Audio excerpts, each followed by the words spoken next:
P4 physics से परेशान हैं, लेकिन अब परेशानी की कोई ज़रूरत नहीं है क्योंकि सॉल्व P4 सीरीज़ मैंने स्टार्ट कर दी है। उसमें क्वालिटी और क्वांटिटी दोनों का ख्याल रखते हुए हम मैक्सिमम पेपर्स को मैक्सिमम अंडरस्टैंडिंग के साथ सॉल्व करने की कोशिश करेंगे। आप इसको फॉलो कीजिएगा और मैं इसमें साथ जो भी यूज़फुल टर्म्स होंगी उनको एक्सप्लेन करता रहूँगा, जो यूज़फुल डेफिनेशंस होंगी, इंपॉर्टेंट सिचुएशंस होंगी वो साथ एक्सप्लेन करता रहूँगा। तो चलें आएँ फर्दर टाइम वेस्ट किए बगैर स्टार्ट करते हैं P4 सॉल्व्ड सीरीज़। तो चलें स्टार्ट करते हैं। सबसे पहले बहुत ज़्यादा दफ़ा आया हुआ है gravitational potential at a point. What is meant by gravitational potential, वो मैंने उसका सिंबल ऊपर लिख दिया। कोई छोटी मोटी एक्सप्लेनेशन साथ रिक्वायर्ड होगी तो वो एट द स्पॉट बेटे मैं कर दिया करूँगा। ग्रेविटेशनल पोटेंशियल इंपॉर्टेंट क्वांटिटी है तो फाइ से उसको रिप्रेजेंट करते हैं। Work done per unit mass होती है और वर्क डन आपको पता है एनर्जी के इक्वल होता है, तो work done per unit mass भी कह सकते हैं, एनर्जी पर यूनिट मैस भी कह सकते हैं। तो ये आपके पास आ गया ग्रेविटेशनल पोटेंशियल। वही मैंने डेफिनेशन, अक्सर डेफिनेशंस मैंने टाइम बचाने के लिए, क्योंकि ये पेपर मैंने पहले सॉल्व करके रखे हैं, तो अगर मैं सॉल्व करने में बेटे टाइम लगाऊं बाद में वीडियो भी, तो फिर ये बहुत ज़्यादा लंबा हो जाएगा। जितना मेरे लिए प्रॉब्लम होगी आपको पता है उतनी कम वीडियोज़ आएंगी। तो मैं कोशिश कर रहा हूँ कि मेरे लिए कम टाइम के अंदर जिस तरह से आपको मैक्सिमम जो है वो बेनिफिट ट्रांसफ़र करना पॉसिबल हो वो करूँ। तो ये कुछ डेफिनेशंस हैं वो मैंने ऐसे बुलेट पॉइंट्स या इस तरह से बस उनके मेन की पॉइंट्स, एग्जैक्ट स्टेटमेंट नहीं लिखी होगी। जैसे ये देखें कि मैंने इसको पूरा लिखने की बजाय work done per unit mass in bringing it from infinity to given point, तो ये मैं खुद सॉल्व कर रहा था, जाहिर बात है कल आप लोगों के लिए बैठ के।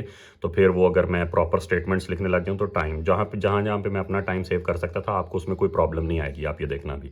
तो work done per unit mass in bringing it from infinity to given point, 2 marks हैं, तो 1 मार्क हो जाता है आपका work done per unit mass का और दूसरा हो जाता है from infinity to given point. तो ये आप लोगों का ग्रेविटेशनल पोटेंशियल की 2 मार्क्स की डेफिनेशन काफ़ी है। उसके बाद वो ये कहता है जी कोई टेस्ट सेटेलाइट है 360 kg उसका मैस है। मैं वो प्रॉब्लम्स को, न्यूमेरिकल्स को सॉल्व करने के लिए कहता हूँ कि आप डाटा को अंडरलाइन किया करें with proper symbols. 360 kg mass वाली एक सेटेलाइट थी और किसी ऑर्बिट में थी, अर्थ के अराउंड टेस्ट उसका नाम है, और ज़मीन का ऑर्बिट उन्होंने दे दिया, रेडियस दे दिया है 6.4 10 की पावर 6। ये देखें ये ज़मीन का रेडियस है।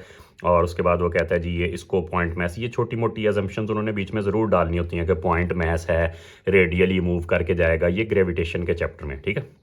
अच्छा, तो पॉइंट मैस है, सारा मैस उसके सेंटर पे कंसंट्रेटेड एज्यूम कर लें। ये आपके पास आ गया 6 × 10⁻24 और ये रेडियस आ गया। तो वो कहता है जी क्या आप जो है वो उसका रेडियस प्रूव कर सकते हैं कि 2.4 10 की पावर 8 है। टाइम पीरियड उसने दे दिया कि ये टेस्ट तकरीबन ऑलमोस्ट 14 डेज़ लेती है रिवॉल्व करने में।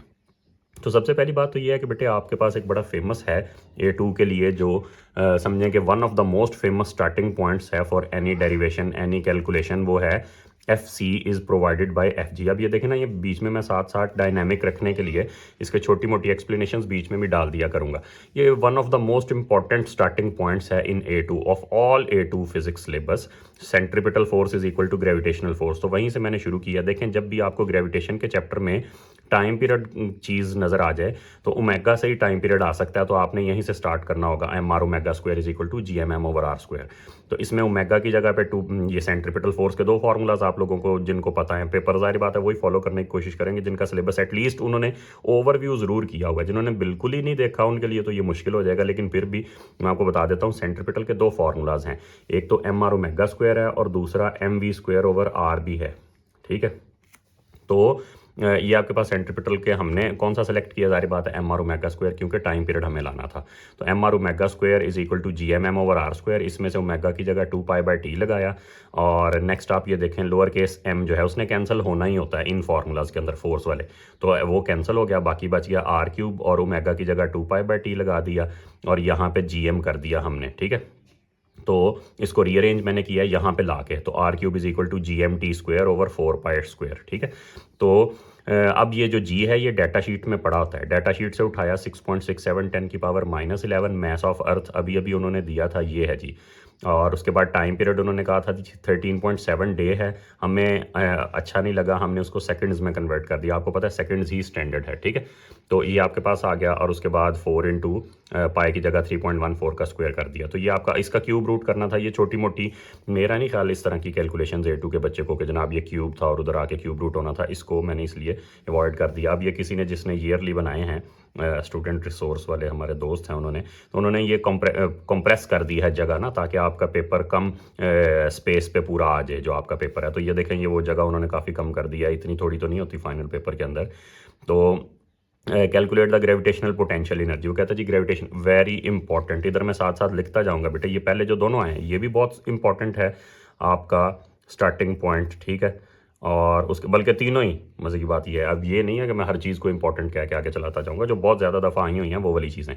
ये ग्रेविटेशनल पोटेंशियल बहुत ज़्यादा दफ़ा और change in gravitational potential energy भी मल्टीपल टाइम्स आई हुई है, तो इसको भी आप इंपॉर्टेंट ही कहेंगे। Change in gravitational potential energy का फॉर्मूला है GMM इंटू 1/कैपिटल।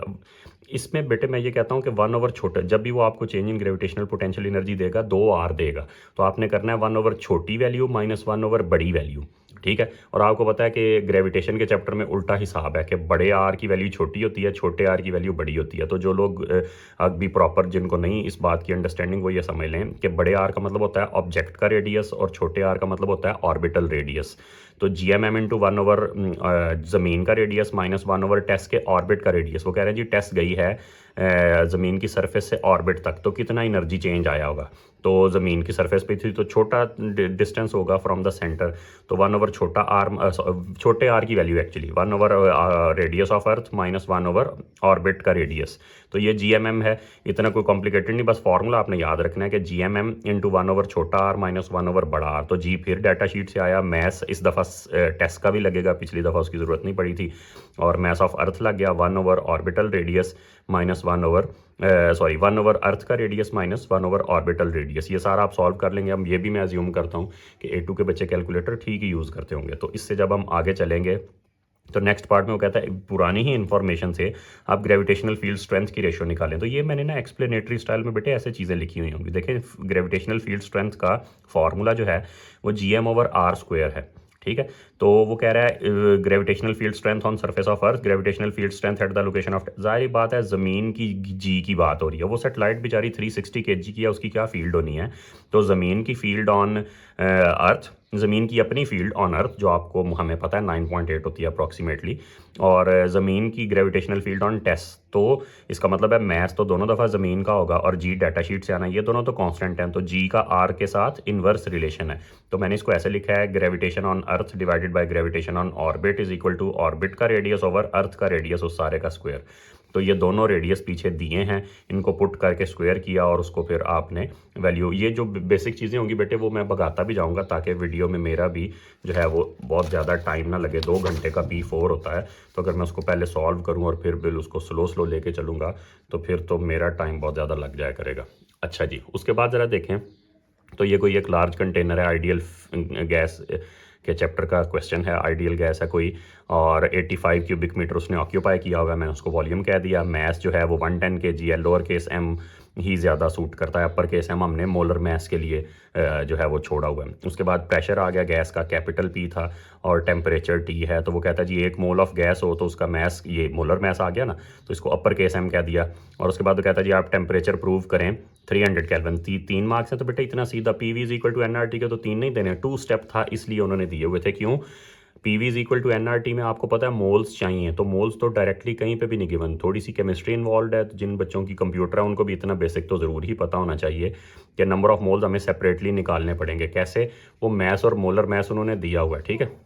तो ये आपके पास मैस उन्होंने दिया 110 kg, उसको ग्राम्स में करना था। उसकी रीज़न ये है कि मोलर मैस जो है वो ग्राम्स में, तो जो गिवन मैस है उसको हमने कर दिया 110, और केजी की जगह मैंने फिर किलोग्राम को ग्राम बनाने के लिए 3 ज़ीरोज़ ऐड कर दिए हैं। तो 1,10,000 डिवाइडेड बाय 32, तो ये तकरीबन 3440 आया। तो ये आपके पास नंबर ऑफ मोल्स हो गए। अब PV is equal to NRT बेटे फिर स्ट्रेट फॉरवर्ड है, जहाँ पे हमारा टाइम बच सकता होगा हम उसको भगाते जाएंगे। इस तरह का सीधा आइडियल गैस इक्वेशन है, इस तरह की चीज़ें, तो उनमें हमें कोई ऐसा प्रॉब्लम नहीं है, उनको हम चलाते जाएंगे। अच्छा, तो इसमें ये आपके पास PV is equal to NRT जब आ गया तो टेम्परेचर हमें चाहिए था। मैं रिवर्स में इसलिए लिखता हूँ, मैंने आपको पहले भी बताया था कि ये इस तरह से बेहतर रहता है हमारे लिए जब हमने सब्जेक्ट बनाना होता है। तो इसमें से T को हमने सब्जेक्ट बना दिया, PV ओवर NR, और सब चीज़ें गिवन है। और अच्छी बात यह है कि वो स्टैंडर्ड यूनिट्स ही हैं। प्रेशर जो है वो पास्कल ही होता है, जाहिर बात है। वॉल्यूम जो है क्यूबिक मीटर ही होता है, हालांकि आइडियल गैस के चैप्टर में मोस्टली क्यूबिक सेंटीमीटर होगा, आगे हम क्वेश्चंस में देखेंगे। और मोल्स हमने निकालने हैं। और उसके बाद आपके पास आ गया ideal gas constant, general gas constant, इसको जो मर्जी कहें वो आपकी मर्जी है, ये आ गया। तो इससे मैंने टेम्परेचर, जब बेटे उसने कह दिया ना कि 300 प्रूव करें तो 300 ही आएगा। मेरे पास कैलकुलेटर उस वक्त करीब अवेलेबल नहीं था, तो मैंने आंसर्स अक्सर जो है मार्किंग स्कीम से देखे हैं, तो ये आएगा, गारंटी है। मैंने जो है वो ये सोल्यूशंस जो हैं वो बड़े ध्यान से किए हुए हैं। अच्छा, उसके बाद ज़रा देखें तो टेम्परेचर वो कहता है गैस का फाइनल कर दिया गया है 350। इस गैस को हीटअप करके फाइनल 350 कर दिया। स्पेसिफिक हीट कैपेसिटी जो है वो उसने गैस की दे दी है। टेम्परेचर फाइनल मैंने TF लिख दिया है। स्पेसिफिक हीट कैपेसिटी आप लोग जानते हैं C होती है। और वो कहता है जी energy supplied due to heating, ये तो लेवल के बच्चे भी कर सकते हैं, MC डेल्टा थीटा, ठीक है। तो इसमें जाउल पर केजी, इसमें आप लोगों ने ध्यान कर लेना है कि स्पेसिफिक हीट कैपेसिटी का और मैस का आपस में रिलेशन जो है ना वो मैच करना चाहिए, कि अगर वो जाउल पर ग्राम में हो, मैस ग्राम में हो तो भी चल जाता है, लेकिन मैस केजी में है और ये भी जाउल पर केजी में है तो फिर ठीक है। मैस आपके पास 110 आ गया, स्पेसिफिक हीट कैपेसिटी 0.66 आ गई, और डेल्टा थीटा आपने जो है वो देखें गैस थी उसने पिछले पार्ट में बताया 300 पे, अब वो 350 पे आ गई है। तो चेंज इन टेम्परेचर जो बेसिक चीज़ें होंगी उसको बेटे मैं तेज़ भी भगाऊंगा ताकि हमारी वीडियोज़ इतनी लेंथी भी ना हो जाया करें, 2 घंटे का ही ना हो जाए वाकई P4। अच्छा, उसके बाद ज़रा देखें तो ये जो आपके पास वॉल्स ऑफ कंटेन, वो कहता है जी gas causes the pressure in the container, pressure कैसे कॉज करती है। अब ये आपने 3 मार्क्स का है, A2 में याद रखे बेटे, मेरा अपना भी यही एनालिसिस है, बच्चों का भी यही है कि जो आपके पास मार्क्स कटते हैं थ्योरी में ज़्यादा कटते हैं। A2 में थ्योरी एक दफ़ा हमने गिनी थी बाय चांस बैठे हुए एक स्टूडेंट के साथ, तो वो 42 मार्क्स की थ्योरी थी टोटल एक पेपर के अंदर। थ्योरी मीन्स ये वाले इस तरह से एक्सप्लेनेटरी क्वेश्चंस और उसके बाद डेफिनेशंस एक्सप्लेनेशंस वगैरह मिला के, तो ये टोटल 42 मार्क्स है। लेकिन ऑन एवरेज बेटे 30 से 40 के दरमियान में हमेशा ही होता है, तो वहाँ से बच्चों के नंबर कटने के ज़्यादा चांसेस होते हैं, कैलकुलेशन में कम चांसेस होते हैं। तो आपने इसमें स्टेटमेंट्स का ज़रा ध्यान रखना होता है, लॉजिक्स का, क्या टर्म्स यूज़ करेंगे, क्या लॉजिक्स यूज़ करेंगे, वो सारा। तो यहाँ पे वो कहता है जी प्रेशर कैसे है, कैजुअली आंसर नहीं कर सकते, 3 मार्क्स है, तो एक्चुअल रीज़न बताएं कि भाई जब गैस आके मॉलिक्यूल्स आके लगेंगे दीवार से तो उनकी डायरेक्शन चेंज होगी, सो मोमेंटम चेंज होगा। क्योंकि देखिए हमारा यही प्रोसीजर था प्रेशर निकालने का। हमने कहा प्रेशर होता है फोर्स ओवर एरिया, और फिर हमने फोर्स ओवर एरिया, फोर्स को कहा rate of change of momentum, तो प्रेशर को फोर्स ओवर एरिया और फोर्स को कहा rate of change of momentum. वही हमने यहाँ पे बता दिया कि भाई सबसे पहले तो डायरेक्शन चेंज हुई थी और डायरेक्शन चेंज से मोमेंटम चेंज हुआ है, ठीक है। मॉलिक्यूल्स जब दीवार को लगते हैं, रिवर्स होते हैं, तो उनकी डायरेक्शन रिवर्स होने से मोमेंटम चेंज से क्या आई, force is rate of change of momentum, और फिर प्रेशर क्या आ गया, फोर्स ओवर एरिया। तो ये आपने की टर्म्स कह लें, की लॉजिक्स कह लें, वो लाजमी इंक्लूड करनी होती हैं। खासतौर पे एक्सप्लेनेशन 2 मार्क्स 3 मार्क्स 4 तक भी आती होती हैं A2 के अंदर ना, एक्सप्लेनेशन 4 मार्क्स की भी, तो वो आपने ज़रा ध्यान से देखना है। उसके बाद आगे चलें तो ये भी कोई टेक्निकल नहीं थी, जो बेसिक बातें होंगी, बेसिक कॉन्सेप्ट्स होंगे बेटे, उसको मैं स्पीडीली भगाया करूंगा। अच्छा, नेक्स्ट ज़रा देखें तो ये रूट मीन स्क्वायर स्पीड आ गई, मैंने साइड पे 2 फार्मूलाज लिख दिए। अब ये मेरा तरीकाकार था आप लोगों को रिवीजन के लिए जो है वो ये पास्ट पेपर्स करवाने का, कि इसमें कुछ ना कुछ जो हेल्पिंग चीज़ें वो मैं साथ साथ देखें। अब ये रिक्वायर्ड नहीं है यहाँ पे, लेकिन वैसे आपकी रिवाइज हो जाएंगी। रूट मीन स्क्वायर स्पीड के 2 फार्मूले, 3RT/m और 3 इंटू प्रेशर ओवर डेंसिटी, यही 2 यूज़ होते हैं पेपर के अंदर। हैं तो 1-2 और भी इसके अलावा, लेकिन उनकी ज़रूरत ही नहीं पड़ती। 3KT/m है, उसकी ज़रूरत ही नहीं पड़ती। और एक और है वो रूट मीन स्क्वायर स्पीड का मीनिंग है, उसकी मैं अलग वीडियो बनाऊंगा क्योंकि वो इंपॉर्टेंट है। तो ये आपके पास 3RT/m आ गया या 3 इंटू प्रेशर ओवर। अब ये सबसे फेमस, आज तक सबसे ज़्यादा दफ़ा रूट मीन स्क्वायर स्पीड में से जो यूज़ हुआ है, इसको भी मैं लिख देता हूँ इंपॉर्टेंट। अब ये देखें, हमने पहले दोनों पार्ट्स को उस तरह से इंपॉर्टेंट नहीं लिखा, वो जो हम कह रहे थे ना कि हर चीज़ को मैं इंपॉर्टेंट लिख के आपको लगे चलता जाऊँ, ऐसा नहीं है। ये बहुत ज़्यादा दफ़ा यूज़ हुआ है कि ये जो रूट मीन स्क्वायर स्पीड का टेम्परेचर के साथ रिलेशन है ना, डायरेक्ट रिलेशन है विद द स्क्वायर रूट। तो स्पीड उसने बता दिया 350 और 300, वही मैंने कर दिया speed at 350 divided by speed at 300, तो 350 ओवर 300 उस सारे का स्क्वायर रूट कर दिया। वो जो भी आंसर आएगा, मैंने कैलकुलेट नहीं किया, मुझे लगता है बेटे शायद 1.1 था, अब मुझे याद नहीं है क्योंकि आंसर तो मैंने पहले भी मार्किंग स्कीम से ही देखे हैं। तो ये पेज तो हो गया आपका डन। पेज नंबर 3 पे चलें, एक्चुअली जो हमारे पेपर का बनता है, तो उसमें सबसे पहली चीज़ तो SHM का क्वेश्चन है, वेलोसिटी और डिस्प्लेसमेंट का ग्राफ है। ये आजकल देखें इंपॉर्टेंट इन द सेंस मैंने 4-5 दफ़ा देखा है, और ये 2018 से ऑनवर्ड ज़्यादा देखा है, ठीक है। मतलब उससे पहले दूसरे ग्राफ डिस्प्लेसमेंट वगैरह क्या करते थे, ये वेलोसिटी और डिस्प्लेसमेंट का सिंपल है, और ये रिसेंट टाइम्स में ज़रा ज़्यादा आया है। ये एक्चुअली तो ओवल सा, इलिप्स, मैथ्स की लैंग्वेज में उसको इलिप्स कहते हैं, इलिप्स सा बनेगा, बाय चांस सर्कुलर बन सकता है। अगर ये दोनों सेम हो, ज़ाहिर बात है, मैक्सिमम डिस्प्लेसमेंट और मैक्सिमम वेलोसिटी की वैल्यू अगर सेम आ जाए तो ये सर्कल भी बन सकता है, वो एक्सेप्शनल केस है, नॉर्मली ये इलिप्स ही बनेगा। तो इसमें ज़रा देखें तो ये मैक्सिमम वेलोसिटी के दो एक्सट्रीम पॉइंट्स होते हैं और ये दोनों मैक्सिमम डिस्प्लेसमेंट यानी कि एम्पलीट्यूड के एक्सट्रीम पॉइंट्स होते हैं। तो ये उन्होंने खैर खुद अभी बना के दिया हुआ है, उन्होंने कहा जी एम्पलीट्यूड निकालें, वो इधर भी 0.05 सेंटीमीटर एक्चुअली बनता होगा ना, और उसके बाद वेलोसिटी भी आप इनिशियली ही रीड कर लें, बाद में ज़रूरत हमें पढ़नी है, हमने पहले ही एडवांस में रीड कर ली।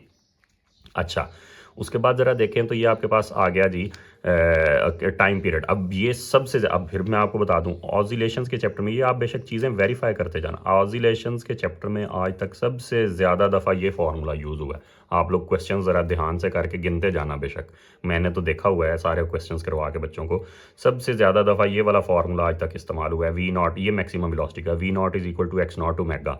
तो ये वी नॉट और एक्स नॉट तो हमें इधर से मिल जाएंगे, तो V naught is equal to X naught omega किया, ओमेगा की जगह 2π/t किया, तो यहाँ पे टाइम पीरियड जो है वही तो निकालना है, उसको एज इट इज़ रहने दें। बेशक पहले मैंने उसको सब्जेक्ट बना लिया, टाइम पीरियड उधर आ गया 2π, ये वाला 2π into x not over v not, तो यहाँ पे 2 इंटू पाई की जगह 3.14 और एक्स नॉट आ गया, और नीचे डिवाइडेड बाय मैक्सिमम वेलोसिटी। वो आसानी से बेटे रीड हो सकता है, तो इसको मैं एज इट इज़ बाईपास करना हूँ। और यहाँ पे वो कहता है जी मैक्सिमम पोटेंशियल एनर्जी। अब ये एक टेबल है जो ऑसिलेशंस की जब थ्योरी की वीडियो आएगी तो उसमें मैं आपको बना हुआ दूंगा, वो इंपॉर्टेंट है। मीन और एक्सट्रीम पोजीशन के ऊपर कौन सी क्वांटिटीज़ कहाँ कहाँ पे जीरो होती हैं, कहाँ कहाँ पे मैक्सिमम होती हैं, ये इंपॉर्टेंट है। एक्सट्रीम पोजीशन के ऊपर एक्चुअली मैं वैसे आपको चलें अभी चलता चलता बता देता हूँ कि एक्सेलरेशन, डिस्प्लेसमेंट, पोटेंशियल एनर्जी और फोर्स, ये सारे इकट्ठे ही चलते हैं। ऑसिलेशंस के दौरान ये चार क्वांटिटीज़ चलती हैं इकट्ठी, कि ये इकट्ठी ज़ीरो होती हैं, इकट्ठी मैक्सिमम होती हैं, ठीक है।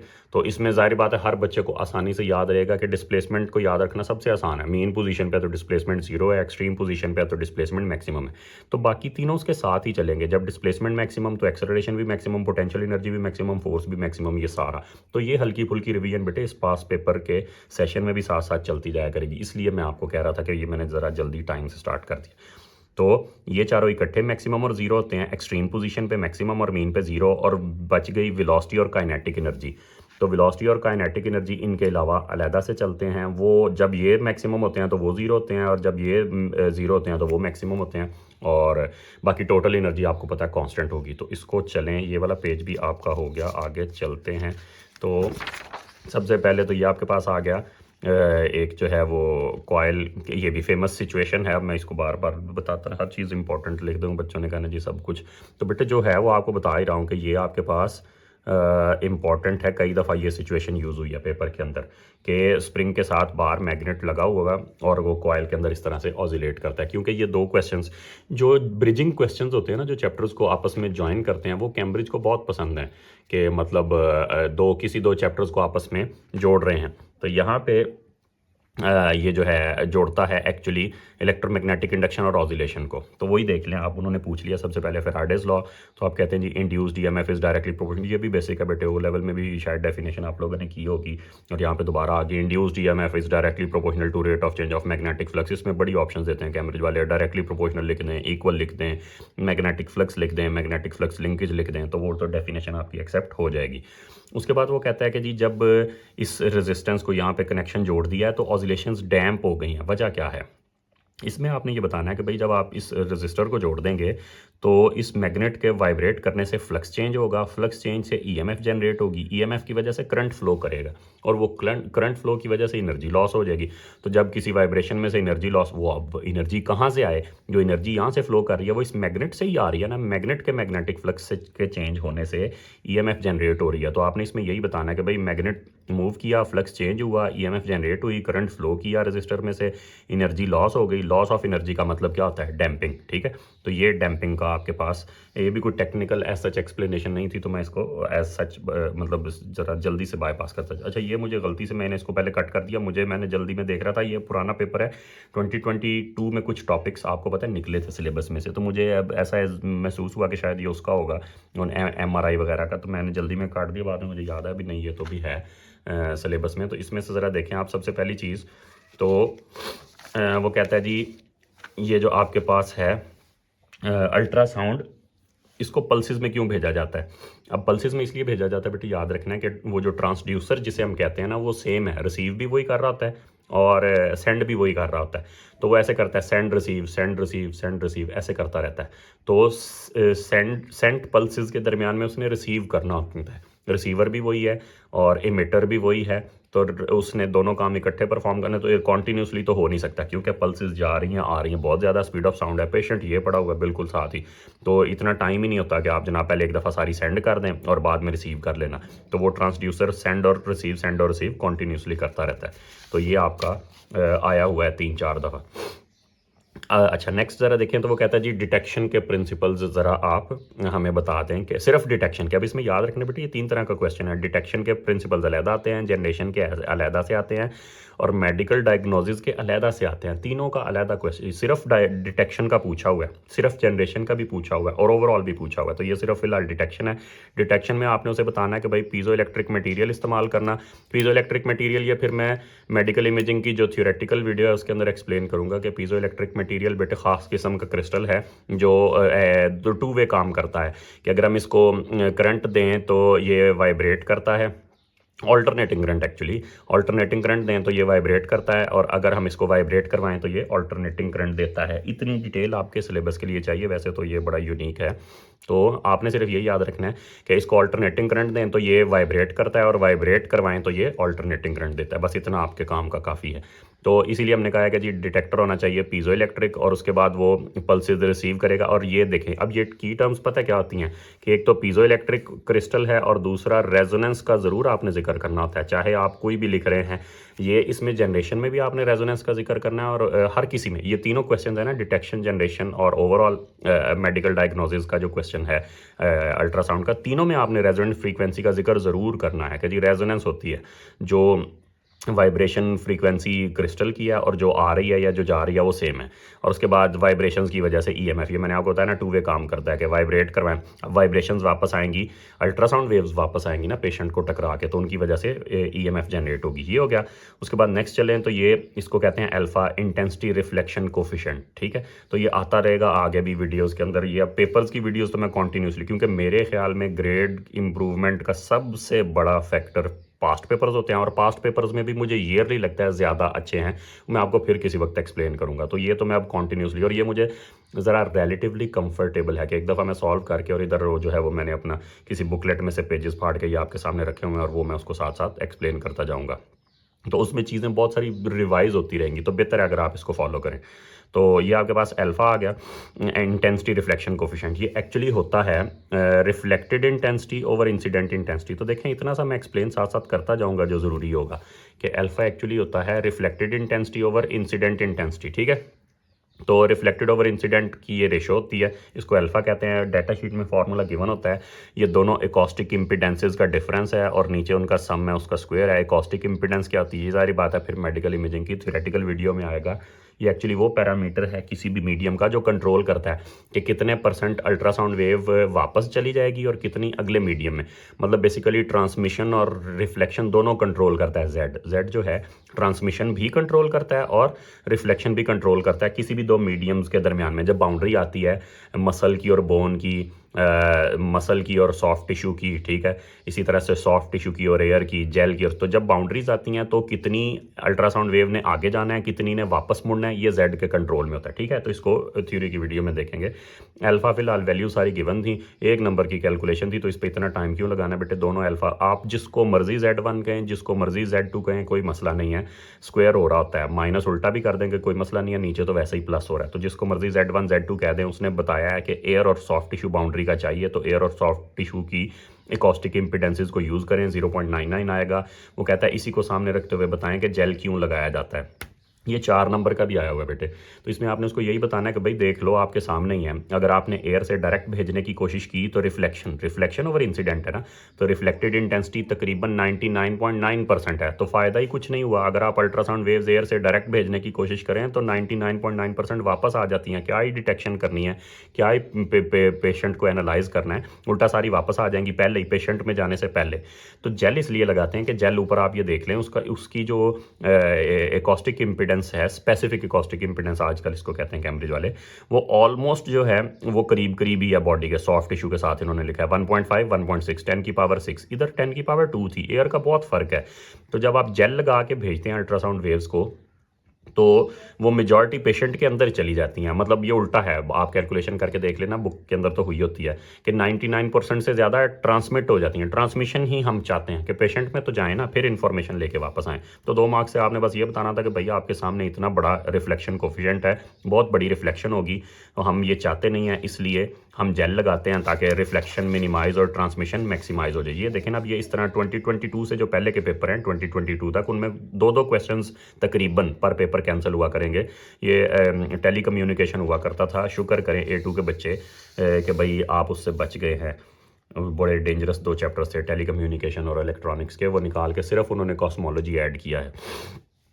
अच्छा, तो वो आसान है, कॉस्मोलॉजी इतना टेक्निकल तो है नहीं। ये 2 चार्जेस हैं आपके सामने, सफ़ियर ए और बी हैं, और उनका ग्राफ बना के दिया हुआ है। बाकी छोटी मोटी स्टेटमेंट है कि जनाब वो लाइन जॉइनिंग द सेंटर वही होनी चाहिए हमेशा। ग्रेविटी और इलेक्ट्रिक फील्ड के चैप्टर में हमेशा सेंटर्स को ज्वाइन करने वाली लाइन के अक्रॉस सारा उन्होंने जो है क्वेश्चन दिया हुआ होता है। और इसमें देखें 24 सेंटीमीटर है, दोनों चार्जेस देख लें 2-2 सेंटीमीटर है, उसके बावजूद इसकी इलेक्ट्रिक फील्ड ज़्यादा है। इसके ऊपर चार्ज ज़्यादा होगा बेटे, जाहिर बात है, साइज़ सेम है और फिर भी उसकी फील्ड ज़्यादा, मतलब उसका चार्ज ज़्यादा होगा। एक ही ऑप्शन बचती है फिर। तो वो उन्होंने ग्राफ वगैरह दे के उन्होंने कहा जी बताएं। सबसे पहले तो ये इसको देख के ही समझ आए। अच्छा, उसने बोल दिया ऊपर सिमिलर चार्जेस की इलेक्ट्रिक फील्ड का ऐसा ही ग्राफ होता है जो डायरेक्शन चेंज करता है। सिमिलर चार्जेस की इलेक्ट्रिक फील्ड का ग्राफ डायरेक्शन चेंज करता है। तो वो ये आपके सामने है। इसमें ज़रा देखें, वो कहता है जी रेडियस बताएं। दोनों सफ़ियर्स का 2-2 सेंटीमीटर था। ग्राफ से हमने रीड करके with in the sphere electric field 0 होती है, इधर भी 0 है, इधर भी 0 है, दोनों का 2-2 सेंटीमीटर है। और उसके बाद वो कहता है जी आप ए का मैं चार्ज आपको बता देता हूँ, आप बी का बताएं। हमने ये वाला पॉइंट देखा, यहाँ पे नेट इलेक्ट्रिक फील्ड स्ट्रेंथ क्या हो गई है, 0। Net electric field strength at 16 centimetre is 0। तो अगर मैंने लिखा है at x is equal to 16, electric field of ए और बी बराबर हो गई होगी, दोनों पॉजिटिव हैं तो रिपेल होके कैंसिल हो गई होगी 16 सेंटीमीटर के ऊपर। तो वही मैंने किया है। इलेक्ट्रिक फील्ड क्या होती है, देखिए कुछ लोग लिखते हैं KQ/R², और के की एक्चुअल वैल्यू मुझे भी ऐसे ही पसंद है वैसे, KQ/R² और के की वैल्यू आपको याद रखनी चाहिए 1/4 pi epsilon naught into R का स्क्वायर, क्योंकि ये ना फिर कंपेयर हो सकती है ग्रेविटेशन के चैप्टर के साथ। तो KQ/R² ज़्यादा कंफर्टेबल रहता है। लेकिन चलें, ये अगर मैंने कर दिया Q/4 pi epsilon naught R का स्क्वायर, ये इलेक्ट्रिक फील्ड ऑफ ए और इलेक्ट्रिक फील्ड ऑफ बी मैंने बराबर रखी हैं, लेकिन मैंने यहाँ पे उल्टा लिख दिया है। इलेक्ट्रिक फील्ड ऑफ बी पहले लिख दिया, इलेक्ट्रिक फील्ड ऑफ ए बाद में लिख दिया है। 4 पाई एप्सिलॉन नॉट कैंसिल हो गए, Q और R बच गया, सिर्फ चार्जेस बच गए और रेडियस बच गया। तो चार्ज ऑफ बी चाहिए था, रेडियस ऑफ बी मैं उधर ले गया हूँ। रेडियस नहीं, मैं अभी आपको बताता हूँ। इसका मतलब होता है distance from centre. Electric field और ग्रेविटेशन के चैप्टर में ऑब्जेक्ट का रेडियस बहुत कम केसेस में कहीं पे बाय चांस इंपॉर्टेंट होता है, मोस्टली सेंटर से डिस्टेंस ही इंपॉर्टेंट होता है। तो ये Q/R बचे थे R²। तो Q कैसे आ गया, ये जो चार्ज ऑफ ए है वो तो उन्होंने दिया हुआ था, ये आपके सामने है, और ये आर बी उधर जाके मल्टीप्लाई हो जाएगा। देखें ये जो आपके पास RA और RB था, ये RB आपका, ये मैंने कहीं उल्टा तो नहीं लिख दिया, हाँ ये मैंने उल्टा लिख दिया है। ये बेटे मेरे से गलती होगी, ये आप लोगों ने उल्टा कर लेना है इसको, कि ये मैंने RB/RA यहाँ पे तो लिखा है, वैल्यूज़ मैंने उल्टी लिख दी हैं। ये 0.08/6 आएगा, ठीक है। ये जो वैल्यू है ये आपने 0.08/6 कर लेनी है। ये मेरे से गलती होगी। देखें ये जो आपके पास है ना Q के सेंटर से डिस्टेंस 8 सेंटीमीटर है और A के सेंटर से डिस्टेंस 16 है। तो जब इधर से आना था तो RB ने ऊपर आना था ना, RB को ऊपर आना चाहिए, RA को नीचे आना चाहिए। तो ये आप लोग देख लेना एक दफ़ा ज़रा ध्यान से।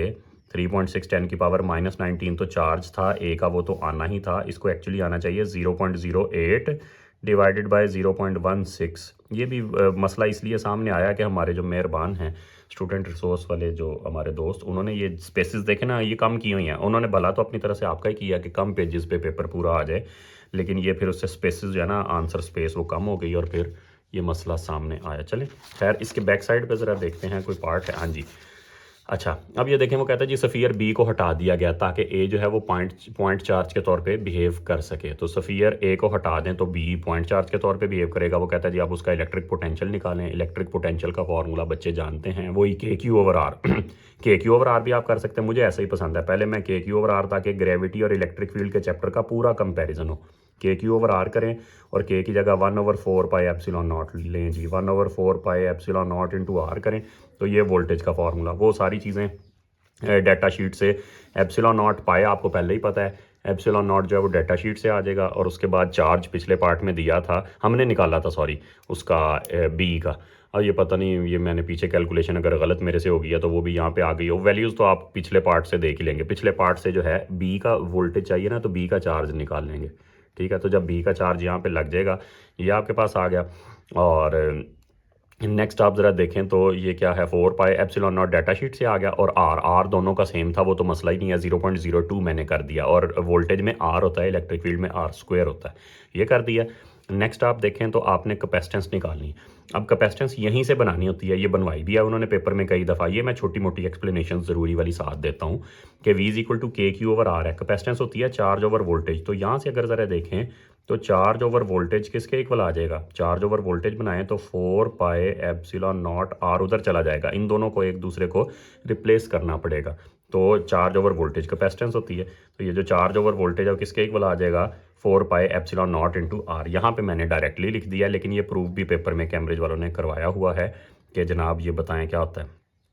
तो चार्ज ओवर वोल्टेज इज़ 4πε0, यही कैपेसिटेंस है, वही ε0 डाटा शीट से आ गया। रेडियस अभी अभी हमने यूज़ किया है, तो ये आपके पास कैपेसिटेंस आ जाएगी। नेक्स्ट चलें तो आपके पास फिर वो ये क्वेश्चन था जो कैंसिल हो गया, वो होता था इलेक्ट्रॉनिक्स में से, उसका दिया था, पता नहीं मैं भूल गया हूँ, भी इधर पीछे लिखा था जो, अच्छा स्ट्रेन गेज होता था सॉरी।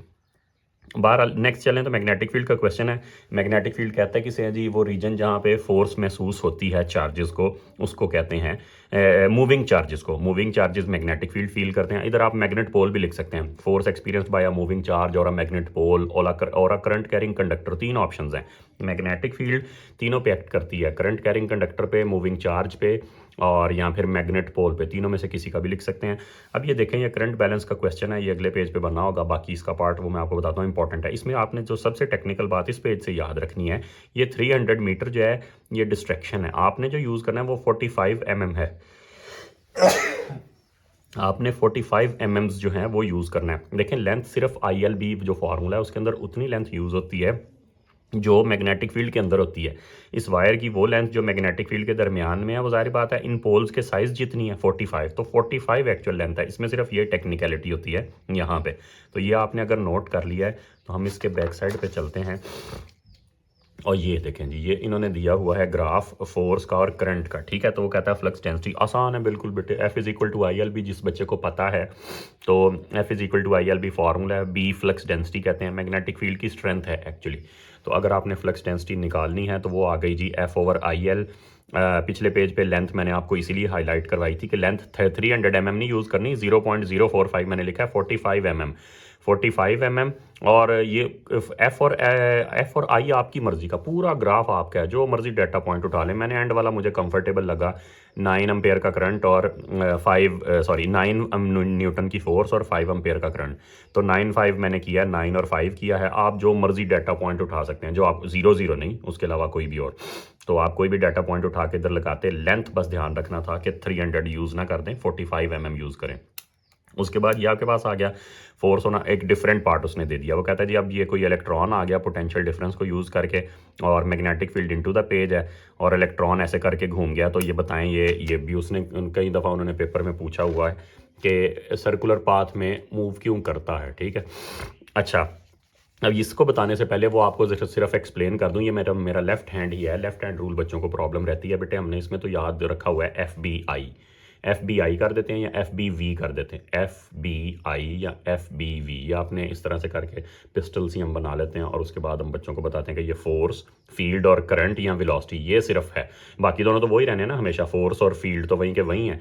इधर दो ऑप्शन हैं, यहाँ करंट है यहाँ वेलोसिटी है, ठीक है। तो अब इस प्रेजेंट सिचुएशन में अगर ज़रा देखें FBI या FBV, तो F आपकी डाउनवर्ड है ये, ठीक है, magnetic field into the page, ये सिचुएशन है, ठीक है, कि ये आपके पास BFBV, एक मिनट ज़रा रुक जाए, नहीं गलत कर दिया है, B इनटू द पेज है और V ऐसे है, ठीक है। अच्छा, अब ये देखें ज़रा बेटे, ये सिचुएशन है कि V इस तरफ को है, ठीक है, ये बनता है पॉजिटिव एक्स एक्सिस, और B जो है वो इनटू द पेज है, ये V FBV, ठीक है। एफ बी और ये वी, तो इधर बच्चे कह सकते हैं कि लो जी ये तो आपका अंगूठा तो अपवर्ड आ रहा है और फोर्स डाउनवर्ड आपने बनाई हुई है, फोर्स नीचे की तरफ को लग रही है, और आप ये कह रहे हैं कि फोर्स आप जो एक्सप्लेन कर रहे हैं वो फोर्स अपवर्ड बन रही है। बेटे याद रखें लेफ्ट हैंड रूल जो है वो पॉजिटिव चार्जेस के लिए, left hand rule positive charges के लिए है, तो इसको आपने बिल्कुल कंफ्यूज नहीं करना जो है उसके साथ राइट हैंड ना लगाएं। मैं ये कहता हूँ लेफ्ट हैंड ही लगाएं, दो दो रूल जो है ना बच्चे मिक्स कर देते हैं, तो आप एक ही रूल यूज़ किया करें हमेशा लेफ्ट हैंड, और नेगेटिव चार्ज के लिए रिवर्स कर दिया करें। आप कहते हैं अच्छा अगर इधर प्रोटॉन होता तो फोर्स आनी चाहिए थी ऊपर, लेकिन ये तो इलेक्ट्रॉन है तो फोर्स ऊपर नहीं बल्कि डाउनवर्ड आ जाएगी, ठीक है। तो ये आपके पास सिचुएशन है, लेफ्ट हैंड रूल ही यूज़ किया करें, और अगर नेगेटिव चार्जेस आ जाएं तो फाइंड करके अपनी ऑप्शन को रिवर्स कर दिया करें। फोर्स ऊपर आए तो नीचे कर दें, मैग्नेटिक फील्ड साइड पे आए तो इस साइड पे कर दें, इनवर्ड आए तो आउटवर्ड कर दें, लेफ्ट हैंड यूज़ करें, ठीक है। अच्छा यहाँ पे अब आप ज़रा देखें तो वो कहता है जी ये 3 मार्क्स की एक्सप्लेनेशन आई हुई है 2-3 दफ़ा, तो आप उनको बताते, वो कहता है अभी बताएं ये सर्कुलर पाथ क्यों है। आप उसे कहते हैं यार मैग्नेटिक फोर्स जो है वो वेलोसिटी के परपेंडिकुलर, मैग्नेटिक फील्ड वेलोसिटी, ये खूबी है, ये हम देखें ना हमने जो ये इस तरह से करके बनाया है, ये जहाँ मर्जी ले जाए इन्होंने परपेंडिकुलर ही रहना है तीनों ने आपस में, ठीक है। तो आप उसे बताएं कि भाई वेलोसिटी जो है वो परपेंडिकुलर टू मैग्नेटिक फोर्स है, तो सेंट्रीपिटल फोर्स की 2 खूबियाँ आपके सिलेबस में मैंशनड हैं, एक तो वो कांस्टेंट होती है और दूसरा वो परपेंडिकुलर टू वेलोसिटी होती है। तो आपने बताना है कि भाई ये जो हमारे प्रेजेंट सिचुएशन वाली फोर्स है, magnetic force on a charge carrier, वो परपेंडिकुलर भी होती है और कांस्टेंट भी होती है, इसलिए वो एक्ट कर सकती है एज अ सेंट्रीपिटल फोर्स। तो अगर वो सेंट्रीपिटल फोर्स के तौर पे एक्ट कर सकती है तो फिर गोल भी ज़रूर घुमाएगी। इसी का कॉन्टिन्यूएशन पार्ट आगे है, तो वो कहता जी बताएं ज़रा चार्ज टू मास रेशियो के लिए आपको क्या क्या मेजरमेंट्स चाहिए होंगी। भाई अभी तो हमने बताया है कि ये जो मैग्नेटिक फोर्स है ये सेंट्रीपिटल के तौर पे एक्ट करेगी, तो मैग्नेटिक फोर्स की जगह पे आपने क्या कर दिया QVB, और सेंट्रीपिटल की जगह पे mv²/r, और इसमें से वेलोसिटी कैंसिल की तो चार्ज टू मास रेशियो आ रही है V/BR। ये मैंने आपको समझाने के लिए किया, आप यहाँ वर्ड्स में लिख सकते थे और लिखें वही बेहतर है क्योंकि उसने स्टेट कहा हुआ है, तो स्टेट में आप वर्ड्स में लिखें कि भाई देखो वेलोसिटी चाहिए, magnetic field velocity of the charge particle चाहिए, मैग्नेटिक फील्ड की स्ट्रेंथ चाहिए जिसको फ्लक्स डेंसिटी कहते हैं कैम्ब्रिज वाले बार बार, और रेडियस ऑफ द पाथ चाहिए, वो जो सर्कुलर पाथ बनाता है पार्टिकल उसका रेडियस भी चाहिए। ये 3 चीज़ें चाहिए तो चार्ज टू मास रेशियो आ जाएगी, ठीक है। नेक्स्ट चलें तो ये फार्मूला उन्होंने खुद ही कोई दिया है, V = 9 sin 20t। हमें स्टैंडर्ड फार्मूला पता है V = V0 sin ω/t, alternating current का साइनोसाइडल उसे कहते हैं। आपके सिलेबस में साइनोसाइडल या स्क्वायर वेव्स भी दे देते हैं, उसका फिर मैं आपको बाद में थ्योरी वाली वीडियो में बताऊंगा क्या करना है। तो साइनोसाइडल आपके सिलेबस में स्टैंडर्ड है, यानी कि साइन या कॉस दोनों में से देते, लेकिन वो साइन वाला ही है। तो V = V0 sin ω/t, omega की जगह आपने देखें, ओमेगा की जगह V0 की जगह कौन पड़ा है 9, और ओमेगा की जगह पे कौन पड़ा हुआ है 20। तो वही हमने कंपैरिजन से ये दोनों वैल्यूज़ निकाली हैं। हमने कहा अच्छा भाई कंपेयर करें, तो V0 की जगह क्या पड़ा हुआ है 9, V0 होता है मैक्सिमम वोल्टेज, और उसने हमसे पूछा हुआ है जी RMS वोल्टेज, तो RMS होता है मैक्सिमम डिवाइडेड बाय 2 का स्क्वायर रूट, ठीक है। तो RMS वोल्टेज है मैक्सिमम वोल्टेज डिवाइडेड बाय 2 का स्क्वायर रूट, या आप डिवाइड करके देख लें तो 6.4 आएगा उम्मीद है। ओमेगा वो हमें सामने नज़र आ रहा है कि साइन ऑफ ω/t है, तो ओमेगा कितना है, ओमेगा है जी 20, ठीक है। तो अगर इसको 20 कर दिया तो इसको 2π/t मैंने डायरेक्ट वैल्यू लिख दी, टाइम पीरियड ही हमने निकालना था, तो ये आपके पास 20 था ओमेगा, और ओमेगा आ गया 2π/t, तो टाइम पीरियड आ जाएगा 2π/ω। तो ये सिंपल कैलकुलेशन है, अब पहले भी ओमेगा आता रहता है। अच्छा अब ये 2 वोल्टेजेस उसने दिए हैं और पूछा है कि बताएं जी एवरेज पावर किधर ज़्यादा होगी। But average power actually depend करती है I/r पे, ठीक है। तो स्क्वायर करने के बाद आपको पता है, ये हम थ्योरी के पोर्शन में मैं आपको एक्सप्लेन करूंगा कि इसका एवरेज वोल्टेज ज़्यादा है। वैसे भी देख लें ये तो कॉन्स्टेंटली फॉर एग्जांपल मैं कहता हूँ जी हमारा पाकिस्तान वाला स्टैंडर्ड मान लें 230 के राउंड अबाउट होता है, तो ये 0 से 230 जा रहा है, फिर 0 आ रहा है, फिर -230 सो ऑन, ये 230 है, फिर -230 है, ये +230 है माइनस, तो एवरेज वोल्टेज किधर ज़्यादा होगा, जाहिर बात है इधर एवरेज वोल्टेज ज़्यादा होगा। मोर एवरेज वोल्टेज मोर पावर, बस इतनी सी बात है। तो इसमें ज़्यादा डिटेल्स में जाने की आपको ज़रूरत है ही नहीं। ज़्यादा एवरेज वोल्टेज, ज़्यादा एवरेज करंट मतलब ज़्यादा पावर। आगे चलें तो ये आपके पास आ गया है जी फोटो इलेक्ट्रिक इफेक्ट का क्वेश्चन, अगेन वेरी इंपॉर्टेंट। अब मैंने बीच में दरमियान में इंपॉर्टेंट बोला नहीं, इतनी देर के बच्चे कहें लो जी सर तो हर चीज़ को इंपॉर्टेंट कह रहे हैं, तो हम क्या करें, ये बहुत इंपॉर्टेंट है बेटे। अच्छा इसमें सबसे पहले वो कहता है जी वर्क फंक्शन क्या था, मिनिमम एनर्जी। अब कैम्ब्रिज की तरफ से जो रिक्वायरमेंट है बेटे आप दोनों में से कोई एक लिख सकते हैं। मैंने मेटल सरफेस भी लिख दिया है, मिनिमम एनर्जी भी लिख दिया। वर्क फंक्शन की डेफिनेशन में कोई एक बात लिखनी होती है, या मिनिमम एनर्जी लिख दें या फिर फ्रॉम द सरफेस, दोनों लिख दें तो अच्छा है, सेफ हो गया। Minimum energy of incident photon. Photo electric effect ये होता है कि वो हम फिर थ्योरी की वीडियो में देखेंगे कि इलेक्ट्रॉन्स आके पड़ते हैं किसी मेटल सरफेस पे, सॉरी फोटॉन्स आके पड़ते हैं किसी मेटल सरफेस पे और उससे इलेक्ट्रॉन्स इजेक्ट होते हैं। तो आप ये कहें कि जनाब कम से कम कितनी एनर्जी वाला फोटोन आए कि इलेक्ट्रॉन निकल आए। जैसे केमिस्ट्री के अंदर आयनाइजेशन एनर्जी नहीं होती कि इलेक्ट्रॉन निकालने के लिए कम से कम कितनी एनर्जी चाहिए, उसी की तरह है। लेकिन जाहिर बात है केमिस्ट्री से डिफरेंट इसलिए केमिस्ट्री में आइसोलेटेड गैशियस एटम होता है। फिजिक्स के अंदर मेटल की बात हो रही है तो बिल्कुल ऐसे जुड़े हुए एटम होंगे, तो आयनाइजेशन जैसा हिसाब किताब तो नहीं, उससे हटके है। और दूसरा वहाँ पे कोई भी एनर्जी की फॉर्म हो सकती है, वोल्टेज वगैरह कुछ और भी कोलिजन्स भी हो सकती हैं। यहाँ पे हमारे पास फोटोन है, तो फोटोन कम से कम कितनी एनर्जी से आए कि वो इलेक्ट्रॉन को इजेक्ट करवा सके, उसे कहते हैं जी वर्क फंक्शन। इसका सिंबल भी फाई है, जब हमने बिल्कुल पेपर के शुरू पे किया था। Phi for gravitational potential. Phi आपके सिलेबस में 3 दफ़ा है, ग्रेविटेशनल पोटेंशियल, मैग्नेटिक फ्लक्स और वर्क फंक्शन, ठीक है। अच्छा, अब वो कहता जी ये मैंने ग्राफ, ये स्टैंडर्ड ग्राफ है जो एक्चुअली बना था फोटो इलेक्ट्रिक इफेक्ट को चेक होने के लिए। आइंस्टाइन का नोबेल प्राइज़ है जी इस इफेक्ट की एक्सप्लेनेशन पे, और ये ग्राफ एक्चुअली बनाया था साइंटिस्ट ने इसी तरह का, मतलब इससे मिलता जुलता जो है वो बनाया था रॉबर्ट मिलिकन ने। तो तब जाके photo electric effect experimentally verify हुआ था, ठीक है। आइंस्टाइन ने तो थ्योरेटिकल एक्सप्लेनेशन दी थी, एक्सपेरिमेंटली जो है वो रॉबर्ट मिलिकन ने चेक किया था। अच्छा, अब वो कहते हैं जी यहाँ से निकालें आप वर्क फंक्शन। ये जो आपके पास ग्राफ होता है ना ई और एफ का, इसका जो वाई इंटरसेप्ट होता है ना वो होता है एफ नॉट, थ्रेशोल्ड फ्रीक्वेंसी। अब ये मैं थ्योरी की वीडियो में, पहले वीडियो में देख रहा हूँ, ये ज़रा थोड़ी सी लेंथी होगी तो इसलिए मैंने इसको शॉर्ट, कम अज़ 1 घंटे से कम ही रहे, 2 घंटे पूरे नहीं जा सकते बेटे, सारी बात है। उसके बहुत सारे इशूज़ होते हैं, अपलोडिंग वगैरह और ये सारे भी, एडिटिंग का भी हल्का फुल्की तो ज़रूरत पड़ी जाती है, तो वो फिर बहुत सारे इशूज़ होते हैं, वीडियो बहुत ज़्यादा लेंथी नहीं रखी जा सकती। तो कोई ज़्यादा इंपॉर्टेंट चीज़ हो तो एक्सप्लेन करूँगा। अब ये हर चीज़ को लेके बैठ जाऊँगा तो ये तो एक एक क्वेश्चन बहुत ज़्यादा एक्सप्लेनेशन रिक्वायर करता है। ये जो एनर्जी और फ्रीक्वेंसी का ग्राफ होता है, इसका वाई इंटरसेप्ट जो होता है उसको कहते हैं थ्रेशोल्ड फ्रीक्वेंसी, मिनिमम फ्रीक्वेंसी।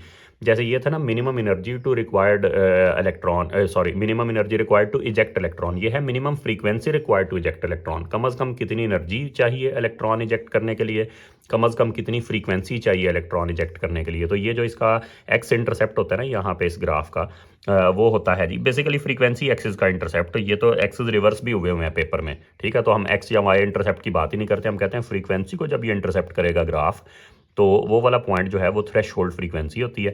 वो मैंने साइड पर नोट कर लिए। और फिर work function phi is equal, energy is equal to H F, जो बैकबोन है क्वांटम फिजिक्स के चैप्टर की, वो ये फार्मूला है, E is equal to H F.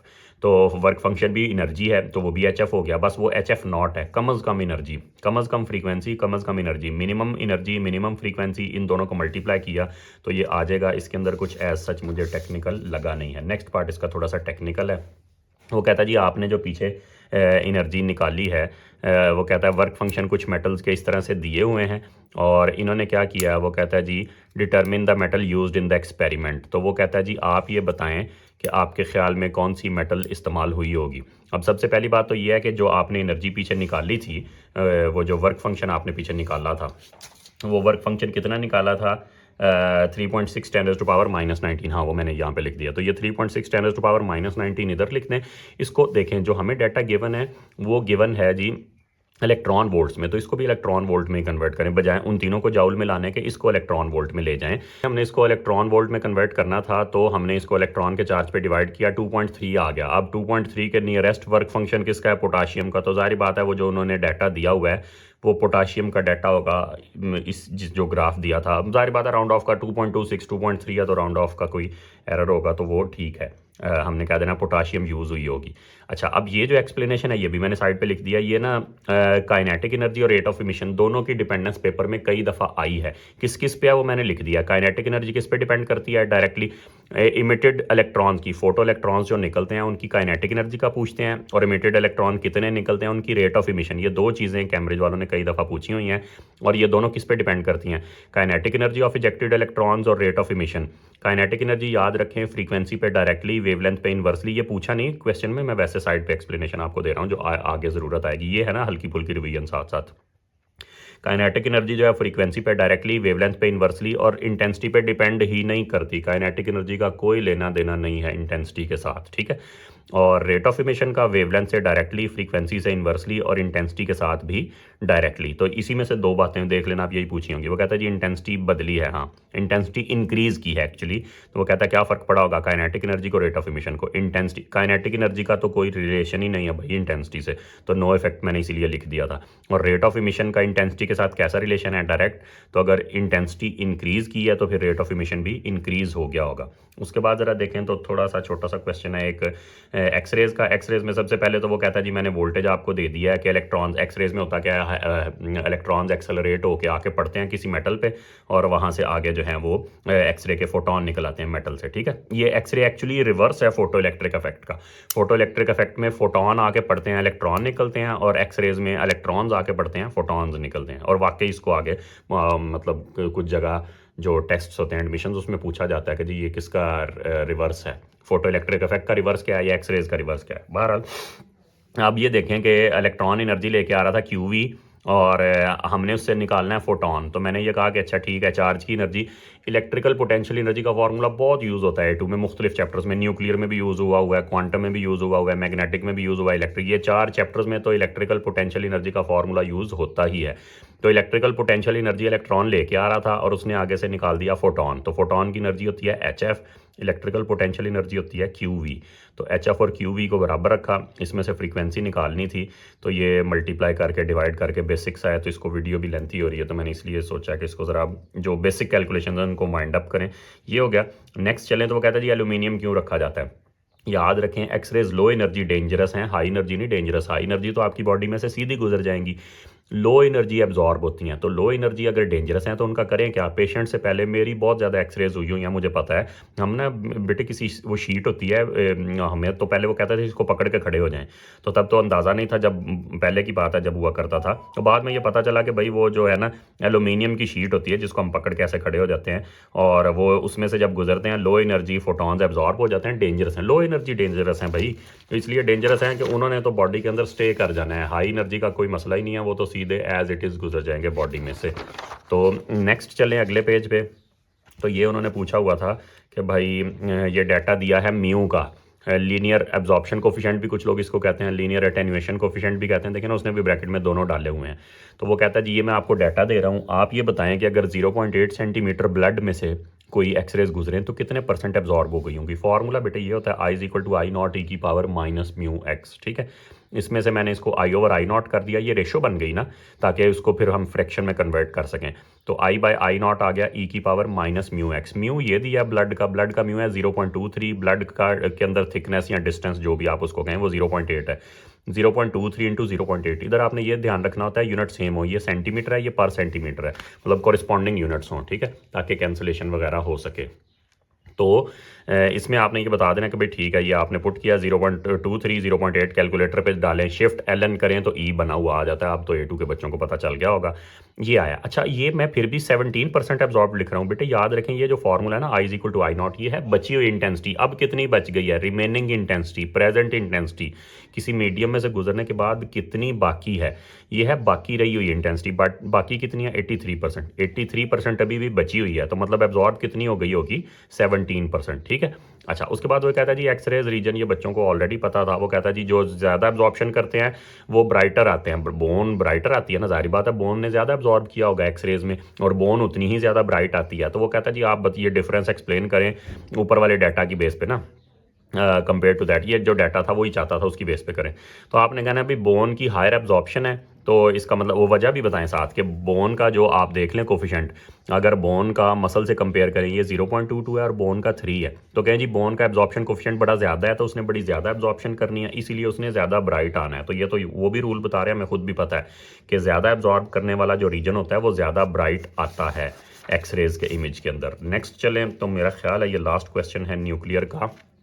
इसमें सबसे पहली बात तो ये है कि वो कहता है जी बाइंडिंग एनर्जी का मीनिंग बताएं। कई दफ़ा डेफिनेशन आई हुई है, energy required to separate nucleons by infinite distance. ये लाजमी कहना है। एक तो आपने कहना है न्यूक्लियॉन्स में सेपरेट करें, न्यूक्लियस को तोड़ के न्यूक्लियॉन्स बनाएं और न्यूक्लियॉन्स को इन्फिनिट डिस्टेंस पे ले जाएं, ठीक है। तो ये जो आपके पास है उसको कहते हैं जी बाइंडिंग एनर्जी। उसके बाद ये बेसिक रिएक्शन है, ओ लेवल का बच्चा भी हो शायद कर सके, लेकिन एएस का बच्चा तो ज़रूर इसको बैलेंस कर सकता है। आपको पता है ऊपर वाले नंबर्स बैलेंस करने होते हैं नीचे वाले, मतलब मैथ्स नंबर्स आपस में before the reaction, after the reaction, और एटॉमिक नंबर्स भी आपस में बिफोर द रिएक्शन। ये मैंने लिखी हैं इक्वेशंस। 235 + 1 = 144 + 90 + y, पता नहीं क्या है, y 1 जार y जितना भी है, ठीक है। तो ये y + 90 + y + 90 + 144 = 1 + 235। वहाँ से y सिंपली बड़े आराम से बेटे 2 आ जाएगा। और नीचे वाले नंबर्स को बैलेंस करें तो 92 + 0 = 55 प्लस पता नहीं क्या प्लस 0। देखें ना वाई का यहाँ कोई कंट्रीब्यूशन है, न्यूट्रॉन का एटॉमिक नंबर 0 होता है, तो ये तो लिखने की ज़रूरत ही नहीं थी। तो x + 55 = 92, तो ये उधर जाके माइनस होगा 47 आ जाएगा, बेसिक है। उसके बाद देखें तो वो कहता है जी ये रिएक्शन कौन सा हुआ होगा। आपके सामने यूरेनियम जो है वो दो हिस्सों में डिवाइड हो रहा है, तो इसको हम न्यूक्लियर फिशन कहते हैं। उसके बाद वो ये कहता है जी इन दोनों में से किसकी बाइंडिंग एनर्जी ज़्यादा होगी। याद रखें जो नेचुरल रिएक्शंस होते हैं ना, स्पॉन्टेनियस रिएक्शन बेटे, वो हमेशा हायर बाइंडिंग एनर्जी की तरफ जाते हैं। चीज़ें स्टेबल होती हैं जब वो ज़्यादा एनर्जी रिलीज कर लेती हैं। तो ये जनरल प्रिंसिपल याद रखें कि अगर रिएक्शन इधर को गया है ना, तो इसका मतलब है ये ज़्यादा स्टेबल होंगे, और जो ज़्यादा स्टेबल होते हैं उनकी बाइंडिंग एनर्जी पर न्यूक्लियॉन ज़्यादा होती है। ये मैं थ्योरी की वीडियो में एक्सप्लेन करूंगा कि अगर यूरेनियम ने पसंद किया उधर जाना, तो इसी वजह से क्या होगा कि उसे स्टेबिलिटी मिले, और स्टेबिलिटी कब मिलती है, जब बाइंडिंग एनर्जी पर न्यूक्लियॉन ज़्यादा हो जाती है। तो ये आपने बता देना कि भाई ये है। और मैं वो आपको कर्व भी बना के दिखाऊंगा, आप कर्व का हवाला भी दे सकते हैं इस तरह के क्वेश्चन में कि यार यूरेनियम एंड पे है, उसकी लोअर है, और ये जो है सीजियम या रिबीडियम ये पीछे आए हैं कर्व के अंदर ना। वो जो बाइंडिंग एनर्जी पर न्यूक्लियॉन और एटॉमिक नंबर की कर्व होती है, वो मैं आपको बना के दिखाऊंगा थ्योरी वीडियो में, तब आपको पता चलेगा। अब ये आखिरी देखें तो ये आपके पास यट्रियम जो है वो जिरकोनियम में कन्वर्ट हो रहा है। तो इसका आपने फार्मूला तो लगाना था, लेकिन थोड़ा सा ये टेक्निकल है। वो कहता है जी ये कुछ दिन गुजरे हैं, तो यट्रियम जो है वो, ये मैंने लिख दिया रिएक्शन, यट्रियम की जिरकोनियम के अगेंस्ट रेशो जो है वो 2 हो गई है। यट्रियम अभी जिरकोनियम से डबल मौजूद है, मैंने लिखा है yttrium divided by zirconium is 2, तो मीन्स यट्रियम जो है वो जिरकोनियम से डबल है। इसका मतलब ये है कि अगर वो 300 थे इनिशियली यट्रियम, तो उसमें से 100 जिरकोनियम बन गए हो, तो 200 भी क्या होंगे, यट्रियम ही।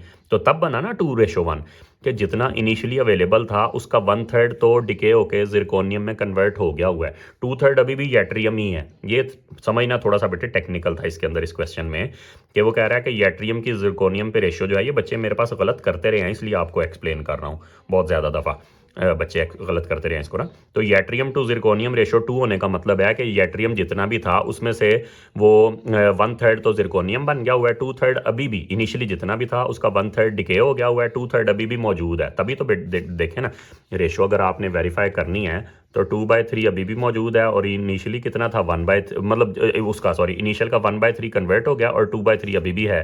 तो ये कैंसिल हो गया, तभी 2:1 बनती है ना, कि यट्रियम टू जिरकोनियम रेशियो जो है वो 2:1 है। तो ये थोड़ा सा टेक्निकल था समझना, उसके बाद तो इतना मसला नहीं है। तो अगर आप ये कर दें फॉर्मूला, तो स्टार्टिंग वही न्यूक्लियर का जो है n = n0 T⁻⁻T।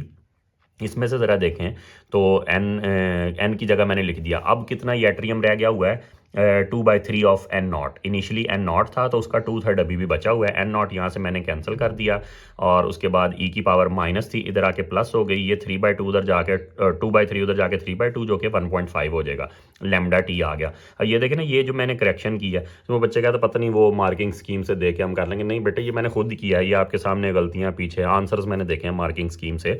तो ये यहाँ मेरे से ये गलती हो गई थी कि मैं जो है ना वो λT वाला जो फार्मूला होता है ना, लैम्डा और टी हाफ लाइफ मल्टीप्लाई होकर 0.693 के इक्वल होते हैं, वो बीच में मतलब इंगेज करना था, वो मेरे जहन से निकल गया जल्दी में। तो ये जो है लैम्डा और टी मल्टीप्लाई होके यहाँ से आए हैं। देखें आपको पता है जब भी ई ख़त्म करना है, नेचुरल लॉग और ई इंपॉर्टेंट है A2 के बच्चों के लिए, उसकी मैंने सेपरेट वीडियो भी बनाई हुई है कि एक्सपोनेंशियल और लॉगरिथमिक मैथमेटिक्स का क्या करना है, तो आप वहाँ से जाके दे सकते हैं। प्रॉपर वीडियो है बेटे, सिर्फ लॉगरिदम्स और एक्सपोनेंशियल्स के ऊपर। तो जब भी आपने ई को ख़त्म करना हो, इधर नेचुरल लॉग इधर नेचुरल लॉग, ई ख़त्म हो गया, ये 1.5 आ गया, लैम्डा टी बचा, और लैम्डा और हाफ लाइफ मल्टीप्लाई होके, लैम्डा और हाफ लाइफ मल्टीप्लाई होके 0.693 होते हैं। ये बड़ा इंपॉर्टेंट फार्मूला, इसका प्रूफ भी मैं थ्योरी की वीडियो में करूंगा, इसका प्रूफ पेपर में आया हुआ है कई दफ़ा। तो लैम्डा और हाफ लाइफ मल्टीप्लाई होकर 0.693 होते हैं। तो वहाँ से हमें क्या दी हुई थी, हाफ लाइफ, तो हाफ लाइफ क्या होनी चाहिए 0.693 डिवाइडेड बाय लैम्डा। तो मैंने उल्टा तो नहीं कर दिया, हाँ मतलब जाहिर बात है दोनों के एक दूसरे को, लैम्डा की जगह भी क्या लिख सकते हैं, लैम्डा की जगह लिख सकते हैं 0.693 ओवर हाफ लाइफ, एक ही बात है। हाफ लाइफ की जगह लिख सकते हैं 0.693 ओवर लैम्डा, या लैम्डा की जगह लिख सकते हैं 0.693 ओवर हाफ लाइफ। तो मैंने वो किया, लैम्डा की जगह क्या किया है 0.693 divided by half life into पता नहीं कितना टाइम, वो टाइम जब रेशो इनकी 2 हो गई हुई है। तो वहाँ से नेचुरल लॉग ऑफ 1.5 किया, ये जो इधर था उधर आके मल्टीप्लाई हो गया और डिवाइड हो गया। ये आप बेसिक कैलकुलेशन है, ये कर लेना तो ये हो जाएगा पूरा। उम्मीद है बेटे आप लोगों को इससे बहुत फ़ायदा हुआ होगा। आने वाली वीडियोस, ये पहली वीडियो थी तो इसमें मैंने कुछ चीज़ें देखी हैं जो मुझे फ़र्दर इंप्रूव करने की ज़रूरत है अगर, तो वो, और बाकी आप लोग इसको अगर इस तरह से फॉलो करेंगे तो ये आपकी बहुत अच्छी रिवीजन साथ साथ होती जाएगी। और अगर आप फ़ायदा उठाना चाहते हैं फ़र्दर इस तरह की वीडियो से तो लाइक और फॉलो करें और दूसरों के साथ शेयर करें। मिलते हैं नेक्स्ट पास्ट पेपर के साथ। अल्लाह हाफिज़।